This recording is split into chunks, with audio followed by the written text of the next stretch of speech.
Hello नमस्कार दोस्तों, आप सभी कैसे हैं? आशा करता हूँ सब बढ़िया होंगे। तो दोस्तों, आरआरबी एलपी सीबीटी 2 की जैसे भी आपकी तैयारी चल रही है और ट्रेड के बारे में काफ़ी स्टूडेंट कमेंट कर रहे थे वीडियो में, जो मैंने मॉक टेस्ट वाली वीडियो डाली थी। और उसमें देखो, मॉक टेस्ट वाली उस वीडियो के बारे में बता दूं, जो आप री अटेम्प्ट एग्जाम की जो बात कर रहे थे कि आपने वो दिया है। तो एक स्टूडेंट ने अभी कमेंट किया था उस पर, और आपने देख भी लिया होगा, वो हाईलाइट ऊपर ही कमेंट दिख रहा है। तो उसमें उन्होंने कहा था कि भाई, जो उन्होंने क्वार्टरली वाला जो एग्ज़ाम दिया है, जो डेली वो 6 बजे डाल देते हैं, तो उस जो एग्ज़ाम में पहली बात ये है कि उन्होंने ये कहा था कि री अटेम्प्ट उसमें ऑप्शन ही नहीं आता। वो 7 बजे रिजल्ट आ जाता है उस एग्ज़ाम का, और 6 बजे स्टार्ट हो जाता है। तो उसमें री अटेम्प्ट का ऑप्शन ही नहीं है। तो मैंने ये बताइए, वो री अटेम्प्ट दे कैसे दिया? तो उन्होंने ये बात बहुत सही कही थी, और मैंने इस बात पे ध्यान भी नहीं दिया था, और ना मैंने आपको बताया भी था कि आप के जहाँ क्वार्टरली वाले जो टेस्ट कराते हैं, जो प्लेटफ़ॉर्म है क्वार्टरली वाला, वहाँ पर कभी भी जो है री अटेम्प्ट वाला ऑप्शन आता ही नहीं है। और ना, हाँ, टेक्स्ट बुक वाले पे री अटेम्प्ट दे सकते हैं।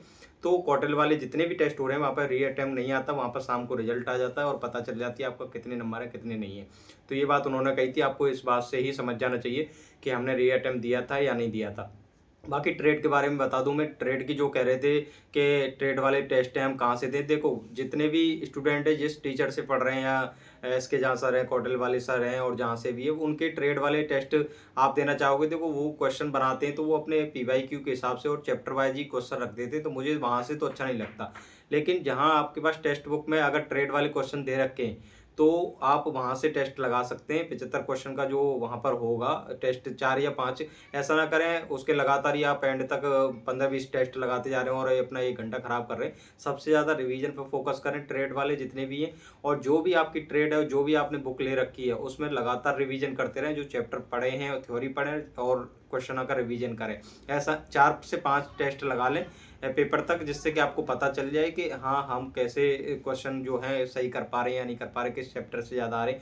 और जितने भी पीवाई के क्वेश्चन आए थे ट्रेड के अंदर, जो भी आपकी ट्रेड है, आरएसी हो, इलेक्ट्रिशियन हो, इलेक्ट्रॉनिक हो, मशीन, डीजल मशीन हो, कोई भी ट्रेड हो आपकी, उसके पीवाई क्यू लगा करके जरूर लें। और मैराथन क्लास भी चल रही है, उनकी करा दी गई है, और हर चैनल पे चल रही है। 1-1 घंटे की क्लास डेली कराई जा रही है। उसे 1 घंटे की क्लास से भी आप वहाँ पर उसको लेकर के देख सकते हैं कि मतलब हम जो क्वेश्चन वो करा रहे हैं, हमने पढ़े हैं, और वो कर पा रहे हैं या नहीं कर पा रहे। तो आपको पता चल जाएगी ट्रेड में आपकी तैयारी कैसी है। और सबसे ज़्यादा है कि अभी से अभी रिवीजन करोगे। ऐसा नहीं कि एंड टाइम आ जाए और वो कम से कम 10 दिन बाद, 10 दिन और निकल जाए और पता चले 4 से 5 दिन ही बचे, और उसके बाद आपको पता चल रहा है कि ट्रेड भी पढ़नी है। तो उस टाइम आपको फिर जो पहले 19 तारीख का एग्जाम था, उससे पहले जो घबराहट हो रही थी, वो फिर भी आपको ऐसा ही होगा। तो अभी से 1-1 चैप्टर, 2-2 चैप्टर डेली पढ़े, 1-2 घंटे ट्रेड पे दे दें, तो आपका जो है ट्रेड बहुत अच्छे से नंबर आप ले आओगे। 26.25 नंबर चाहिए। 75 का 35% नंबर लाने, ज़्यादा नंबर नहीं लाने, और 40 से 50 क्वेश्चन ही आपको एग्जाम में अटेम्प्ट करने। आपका काम हो जाएगा। ये नहीं फालतू का 75 में 75 क्वेश्चन कर रहे हैं, तो वहाँ पर ज़्यादा गलत होंगे। जो आपने 30-35 क्वेश्चन सही भी करोगे, वो भी आपके हाथ से चले जाएंगे। तो ऐसा ना करें वहाँ पर, ठीक है। और टेस्ट आप कहीं से भी दे सकते हैं। ट्रेड के टेस्ट कम दें, 4 से 5 टेस्ट दे लें, आपका काम हो जाएगा। ऐसा नहीं लगातार उसी के टेस्ट दे लें। अगर आपकी तैयारी अच्छी है, रिवीजन अच्छा कर लिया पहले से आपने, तो आप लगातार कितने भी टेस्ट दो, कोई दिक्कत नहीं है। और जिन्होंने रिवीजन नहीं किया है, मैं न्यूमेरिकल नहीं लगाए, मैथ भी नहीं पढ़ा, रीजनिंग भी नहीं पढ़ा, उस पर आपको वो भी पढ़ना है, तो ज़्यादा टाइम टेस्ट बना दें कि ट्रेड के भी लगाएं और 2-2 टेस्ट उसके भी लगा रहे हैं आप, तो उसमें देखो बहुत टाइम जाता है। एक टेस्ट डेली लगा लें, और एक ट्रेड का मतलब एक 2 4 5 टेस्ट लगा के आपका इतना हो जाएगा। लेकिन जो पार्ट ए वाला है, उसका एक टेस्ट डेली लगाएं, पता चलेगा आपको अपना स्कोर कितना हो रहा है। अभी 60 से 65 स्कोर हो रहा है, तो फिर आपका 80 तक पहुंच जाएगा। आपको पता चलेगा हमारा कौन से टॉपिक से बार बार क्वेश्चन गलत हो रहे हैं, तो आप उसका रिवीजन करें, ऐसा ही इंप्रूव हो जाएगा। और मैंने भी ऐसा ही किया है। ऐसा नहीं कि मेरे पहले ही एक साथ ही इतने नंबर हो गए। पहले मेरे बहुत कम मार्क्स आ रहे थे, और फिर मैंने उन पर देखा, मैंने मैथ का रिवीजन नहीं किया था, रीजनिंग के कुछ क्वेश्चन थे, ब्लड रिलेशन वाले थे, क्रम व्यवस्था वाले थे, सीटिंग अरेंजमेंट, ये सब गलत हो रहे थे।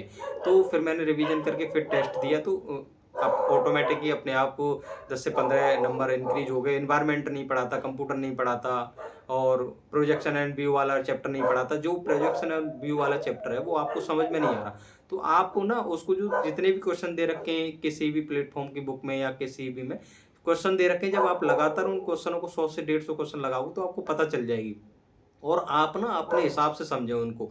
जैसे हॉरिजॉन्टल पे रखते हैं या वर्टिकल पे रखते हैं और किसी भी वस्तु को, तो उस हिसाब से अपने आप समझें, तो आपको समझ में आ जाएगा। टीचरों से एक बार वीडियो देख लें किसी की भी, तो आप वहाँ से नोटिस करें और फिर अपने आप को खुद ही प्रैक्टिकली पेन को रख कर के देखें। जो एग्ज़ाम में आपके पास पेन ही होगा और एक कंप्यूटर स्क्रीन होगी, तो उस हिसाब से ही आप मान करके उस क्वेश्चन को करोगे तो सही हो जाएगा। 1-2 बार रिवीजन करोगे, आपको खुद पता चल जाएगा कि हाँ, हम क्वेश्चन सही कर पा रहे हैं। और रटने की कोई चीज़ है नहीं, समझने की चीज़ है। रटोगे तो आपको उसमें कुछ समझ में भी नहीं आएगा। तो आप उस चैप्टर को ऐसे समझ लें और एक बार कंप्यूटर का भी जो पीवाई की क्वेश्चन हो उनका रिवीजन कर लें। एनवायरनमेंट के बारे में थोड़ा बहुत समझ लें, वहाँ से 1-2 क्वेश्चन आएगा। और जो ज्योमेट्री वाले, एस्टीमेट वाले हैं, लाइन वाले क्वेश्चन है और जियोमेट्री के फिगर वाले क्वेश्चन है, इनसे आप क्वेश्चन एक एक दो बार रिवीजन करके ज़्यादातर न्यूमेरिकल पे फोकस करें। न्यूमेरिकल वहाँ पर बहुत आएंगे। और मैथ और रीजनिंग में फुल से फुल मार्क्स करोगे, 50 में से कम 45 कर लिए तो आपका सही हो जाएगा। 5-6 क्वेश्चन इधर उधर हो जाए कोई बात नहीं है। तो आप उस पर ज़्यादा फोकस करें, मैथ, रीजनिंग और न्यूमेरिकल। अब कंप्यूटर और ये सब समझ में नहीं आ रहा तो उस पर ज़्यादा टाइम ना दें, और इससे कुछ होना भी नहीं है। 4 से 5 क्वेश्चन आएंगे, उसके चक्कर में आप इतना टाइम खराब करोगे, मैथ भूल जाओगे, रीजनिंग भूल जाओगे। तो चुनिंदा टॉपिक है उनके, मैथ और रीजनिंग के, उनको सबसे ज़्यादा करें। और अर्थमेटिक पे सबसे ज़्यादा फोकस करें, क्योंकि वही क्वेश्चन ज़्यादातर गलत होते हैं एग्जाम में। तो उन पे ज़्यादातर टाइम दोगे। और जैसे टाइम एंड स्पीड वाले क्वेश्चन है, प्रॉफिट एंड लॉस वाले हैं, टाइम एंड वर्क है और एवरेज वाले क्वेश्चन है, ये टॉपिक के क्वेश्चन बहुत ज़्यादा गलत होते हैं। जब इनकी थ्योरी बहुत लंबी बन जाती है और क्वेश्चन बहुत छोटा होता है, समझ में नहीं आता, डर की वजह से आप आगे निकल जाते हैं स्किप करके। तो वो सब ना होगा, अभी से प्रैक्टिस कर लें, ज़्यादा अच्छा रहेगा। ठीक है, बाकी यही बताना था। और जो फॉर्म के बारे में पूछ रहे थे, एएलपी की न्यू वैकेंसी आई है और उसके फॉर्म के बारे में कहाँ से बनना, कहाँ से नहीं बनना, तो उसके बारे में मैं बता दूं कि अभी देखो 2-4 दिन आप और वेट कर लीजिए, अपना फॉर्म भर देना, अभी टाइम है। तो 12 तारीख तक फॉर्म भरे जाएंगे, 12 जून तक। तो अभी टाइम है, देख लें कहाँ से जॉन को बनना है। आपकी अच्छी तैयारी है, इस बार आपने एएलपी की खूब अच्छे से तैयारी करी है। तो मैं तो यही कहूँगा, अपने जोन में जितनी भी वैकेंसी है, अपने यहाँ पर जॉब करने में अलग ही मजा है। तो अपने जोन में ही फॉर्म भरें अगर तैयारी अच्छी है। अगर तैयारी अच्छी नहीं है तो आप कहीं से भी, जहाँ वैकेंसी ज़्यादा है उसके दूसरे नंबर पर फॉर्म भर देंगे तो ज़्यादा अच्छा रहेगा। क्योंकि इस बार देखा गया है बिलासपुर के अंदर सबसे ज़्यादा जगह थी, तो वहाँ पर इतना फॉर्म भर गया, पता ही नहीं चला, और कट ऑफ भी काफ़ी आई गई। जबकि चंडीगढ़ में इतना कम जगह होने के बाद जब सभी स्टूडेंट डरते थे, वहाँ पर इतना कम फॉर्म पड़ा है कि 1-2 हज़ार बच्चे ही मेंस एग्जाम दे रहे हैं। सोचिए वहाँ पर इतना कम कंपटीशन है, 30-35 नंबर पे ही कट ऑफ चली गई थी। तो आप ये सोचें कि हमको उस हिसाब से नहीं बनना कि ज़्यादा वैकेंसी है। और सबसे ज़्यादा दिक्कत क्या होती है, आप सभी देख लेते हैं कि सबसे ज़्यादा वैकेंसी क्या है। सबसे ज़्यादा फोकस किया करिए वहाँ पर अपनी कैटेगरी की, जहाँ भी जो भी आपकी कैटेगरी है उसमें देखिए कितनी वैकेंसी है, कहीं कहीं बहुत कम होती हैं। तो उस हिसाब से पूरा देख करके हर जोन को जब फॉर्म भरें। और जिसकी भी तैयारी बहुत अच्छी है और तगड़ी है, आपको टाइम मिल जाएगा तो अपने जोन में ही फॉर्म भरें। जैसे किसी का इलाहाबाद जोन है तो इलाहाबाद जोन में ही फॉर्म भरें अपने जोन में। तो अगर मैं तो फिर बार बार कहूँगा कि तैयारी, जब अपने आप को कॉन्फिडेंस हो बहुत तगड़ा कि हाँ मैं 100 में से 90 नंबर ला सकता हूँ, तभी उसको अपने जोन में फॉर्म भरें। क्योंकि कम जगह होती हैं और ज़्यादातर अपने जोन को, जो अब इस बार एएलपी में रह जाएंगे तो वो बच्चे फिर वहाँ पर बहुत अच्छा स्कोर करके अपने जोन में ही जो वैकेंसी लेंगे। नए बच्चों को वहाँ पर हवा भी नहीं लगेगी और नए स्टूडेंट ऐसा करें भी नहीं। ठीक है, जिनको अभी स्टार्ट कर रहे हैं तैयारी करना और वो अपने जोन में ही फॉर्म भर दें जहाँ कम वैकेंसी है, तो वो ऐसी गलती करें भी नहीं। तो मैं तो यही समझाऊंगा, बाकी अपनी आपकी चॉइस है, जहाँ भी जैसे भी बनना चाहें पढ़ सकते हैं। और उसके बारे में डिटेल वीडियो बना दी जाएगी, क्योंकि अभी टाइम नहीं है, अभी मेरी भी पढ़ाई चल रही है। और 1-2 दिन और वीडियो मिलेंगी आपको, और जैसे ही सिटी इंटीमेशन आ जाएगा उसके बाद आपको वीडियो नहीं मिलेंगी।